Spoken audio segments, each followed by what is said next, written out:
الازهر ولا في حمايه المسلم؟ اقول له اخلص اخلص اخلص يا نجيب ساويرس، لان لا تقول له لا يا نجيب ساويرس، خلينا نستخدم. اقول له اخلص ليه؟ لا ليه؟ خلينا نستخدم تعبيرات ينفع انها تذاع. لانه الكلام ده مخالف للقانون الدولي والقانون المحلي. الاقباط في حمايه الدوله، الاقباط ليسوا في حمايه اي مسلم. الدولة في حماية الدولة، خلينا بقى في ده، في حماية الدولة وفي حماية القانون المصري. ما يجيش واحد يقول لي شيخ الازهر يقول لي اعامل معامل المسيحيين مصر زي النصارى النجران. شفت ازاي ان كل المسيحيين لا يتفقون معك؟ انا ماليش دعوه بكل المسيحيين. خلاص ومن هو نجيب ساويرس؟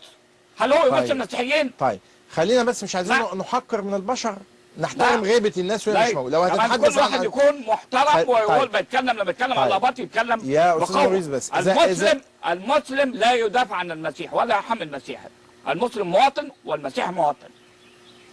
لازم تحترمه كده. عموما شيخ الازهر ما يقولش عامل المسيحيين زي نصارى النجران. اقول له برضه عيب، روح انت ارجع السعوديه بلدك. اذا كنت عايز مني كنصارى النجران اقول لشيخ الازهر ارجع بلدك السعوديه، انت مش مصري. طيب استاذ موريس، احنا لسه نصارى النجران، احنا اصحاب البلد. خلينا شفت بقى انت بتقول احنا اصحاب البلد وانت صاحب البلد. طيب خلينا بس، لكن لما تقول لي انت نصارى النجران اقول لك عيب يا شيخ ازهر، عيب. طيب خلينا انت ما تخلينيش اسال بس او ما امشي. اتفضل. انت عشان قاعدين في بيتك فهتقعد انت تتكلم يا استاذ موريس. ما انت ما كنتش خلينا بس نسال، وعايزين لما نيجي نتحدث عن الغائب نتحدث عنه باسلوب لائق، لانه أيوة. انا طبيعي مش يعني مش هتقول كلام، انا طبيعي اي كلام ليس لائقا هشيله هحذفه، فعشان ما نضيعش وقت يعني. اتفضل. انا عايز افهم الحمايه الدوليه هتطبقها ازاي؟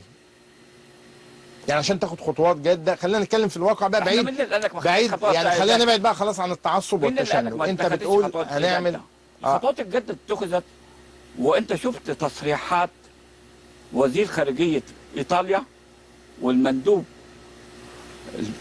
القدس الرسولي، وكانوا مجتمعين يوم الثلاث اللي فات، وانتوا اتنشر كل الكلام ده في الجرايد في مصر. يعني ماله ده؟ ماله؟ وهم بيبحثوا وضع الحماية الدولية للمسيحيين في مصر بعد الحوادث اللي حصلت دي كلها، بالإضافة لتقرير لجنة الحرية الدينية اللي طلع امبارح. طب ما تعمل تحقيق قانوني، عشان هتلاقي في أخطاء يا أستاذ موريس يقع فيها الجانبان، في أخطاء، وطبق القانون على الجميع، بدليل أنه تم تطبيق القانون على البنت اللي أشعلت أو السيدة اللي أشعلت هذه الفتنة التي كانت مسيحية وأسلمت، وطبق عليها القانون وهي داخل السجن. وواضح من القصة أنها كلها قصص عاطفية وقصص جواز وعلاقات اجتماعية وعاطفية، ما لهاش علاقة لا بالمسجد والكنيسة، لكن للأسف يستغلها البعض لإشعال الفتنة. مش ممكن هنولع في البلد عشان بنت بتحب ولد أو بنت عايزة تسيب جوزها. مش ممكن. توجه السلفيين، ما يطلق عليه السلفيين، إلى الكنيسة وصلوا أمام الكنيسة. أليس هذا تعدي على الأقباط؟ بتيجي عند كنيسة ليه؟ أنت جاي عند كنيسة ليه؟ طيب ما احنا بنقول نعمل أنا ما رحتش قدام جامع يا أخي. يا أستاذ احنا بنقول نعمل تحقيقا قانوني، إنما أنت بتقول تلجأ لحماية دولية. وإمتى اتعمل التحقيق القانوني ده؟ من 25 يناير اديني تحقيق. طب ما القانون شغال، ما المحكمة، ما النيابة رايح تقبض، النيابة والقضية اتحولت للمحكمة. المجلس العسكري رايح يقبض لي على أقباط أبرياء. ليه أبرياء ليه؟ كل من أطلق كل من أطلق الرصاص عندها أزايز فاضية في أبو قرقاص، ويدي كل واحد 3 سنين. كل من يستخدم العنف وفين الناس مسلما أو مسيحيا يجب أن يطبق عليه القانون، وكل من يستخدم الكراهية يجب أن يطبق عليه القانون. وهل الناس كنيسة صور قدموا له المحاكمة؟ أنت ما رحتش كنيسة لبيشة ليه يا أستاذ وائل؟ عارف كنيسة لبيشة إيه؟ كنيسة لبيشة شمول منوفية. ليهم 10 سنين مصلبة الكنيسة، مسنودة على أخشاب، وأطفال بتخش تصلي.